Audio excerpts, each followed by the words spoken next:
Correspondent Ashraf mallakhamb ने हमें join किया। शुक्रिया अशरफ। बताइएगा कि FBI के अफसरान कभी भी टैक्स वसूलियों का टारगेट पूरा नहीं कर पाते। करप्शन के इल्जामात ज़ाहिर है वो भी अलग हैं। अब इन्हें वज़ीर आज़म की जानिब से तैनाती पर एतराज़ होना चाहिए या नहीं? बनता तो नहीं है वैसे।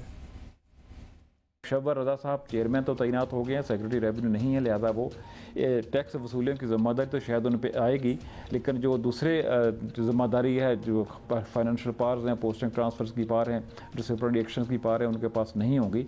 तो एक लूला लगड़ा सा एक जो ओहदा होगा, फुली पावरफुल ओहदा नहीं होगा। जब पावरफुल नहीं है चेयरमैन तो उसके हालात क्या होंगे आप खुद इसका अंदाज़ा लगा सकते हैं। जहाँ तक एतराज़ FBR के अफसरान को, मेरा ख्याल है इसको किसी साइड पे ले लें, एतराज़ करने में वो हक बजाने में कि कभी भी जो FBR में पॉलिटिकल प्रेशर से आज़ाद काम नहीं करने दिया गया, ये भी एक हकीकत है। लेकिन इसके साथ साथ FBR के अफसरान की करप्शन है, इसकी स्टोरीज़ भी बहुत आई हैं। जब भी FBR के अफसरों को FBR का चेयरमैन बनाया गया, चार्ज दिया गया, पिछले 2-3 अदवार देख लें, उसमें करप्शन केसेस में इजाफा हुआ है, उसमें FBR की करप्शन में इजाफा हुआ है। जब भी FIR से बाहर का कोई ऑफिशियल पोस्ट हुआ, ख़ासतौर पे जो PS सर्विस के हैं, तो FBR में रेवेन्यू कलेक्शन के साथ साथ जो करप्शन का वॉल्यूम है उसमें कमी है। मैं मिसाल दूंगा, सबका चेयरमैन तारक बाजवा जो थे, उनके दौर में टैक्स वसूलें ही बेहतर हुई थी और करप्शन भी बहुत आती थी। लेकिन अशरफ, इस तरह के एनवायरनमेंट में शब्बर ज़ैदी चार्ज संभाल रहे हैं, तो उनके लिए काम करना कितना मुश्किल होगा? क्या वो वज़ीर आज़म की पॉलिसी के मुताबिक काम कर पाएंगे? जी, बहुत वैलिड सवाल है आपका।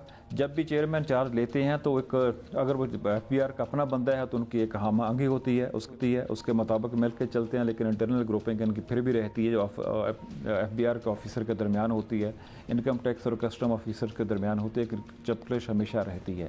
जब भी कोई बाहर से आता है, डिपेंड्स के एडमिनिस्ट्रेटर कितना ताकतवर है, कितना पावरफुल है, कितना उसको इदारा चलाना आता है। जब भी इस इदारे में सिवाय जो सिटिंग चेयरमैन थे, अभी जो आज ही ट्रांसफ़र हुए हैं, उनके अलावा जब भी पहले कोई चेयरमैन किसी बाहर से आके तैनात हुए हैं, उन्होंने FBR को बेहतर तौर पर चलाया है।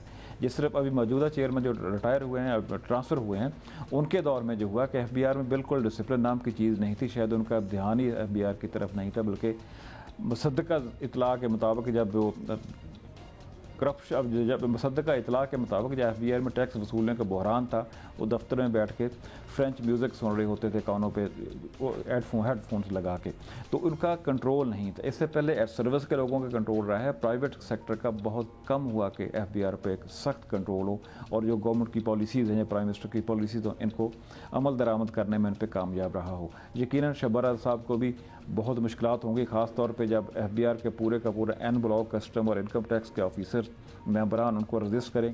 बहुत शुक्रिया आपका अशरफ मलखम। भाई, टारगेट तो आज तक नहीं पूरा हो सका है, लेट्स सी कि इस मरतबा क्या होता है, और अगर नहीं होता तो क्या नया FBR बनाया जाता है या नहीं।